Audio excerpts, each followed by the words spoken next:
ఎవరితో అటాచ్ అయ్యి ఉండాలి మనం? లోకంతోట, సినిమా యాక్టర్లతోట, స్నేహితులతోనా, పాపముతోనా? నువ్వు పాపముతో కలిసి ఉంటే, లోకముతో కలిసి ఉంటే లోకముతో పాటు నశిస్తావు. తెలుసా? ఎవరితో అటాచ్ అయ్యి ఉండాలంటే దేవుణ్ణి హత్తుకోవాలా. హత్తుకున్నావా?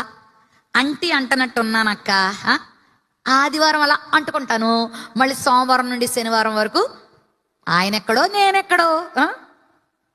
ఆదివారం ఒక్కరోజు బైబిల్ పట్టుకుంటాను, ఇంకా మిగతా రోజులు నాకు అంత సంబంధం లేదు.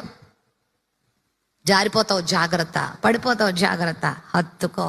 Every moment, every day, every minute, in every situation దేవుని గట్టిగా పట్టుకో, పట్టుకో, పట్టుకో, పట్టుకో. విడిచిపెట్టద్దు. కొంచెం ఏదైనా ఎగ్జామ్లో ఫెయిల్ అయ్యారనుకోండి, ఏం చేసావు దేవా నువ్వు నాకు? ఎగ్జామ్లో ఫెయిల్ అయినందుకు ప్రభువును వదిలిపెడతారు. ఉద్యోగం రానందుకు ప్రభువును వదిలిపెడతారు. ఏదో మేలు జరగనందుకు దేవుని విడిచిపెడతారు. అదా నువ్వు దేవుని హత్తుకోవడం అంటే?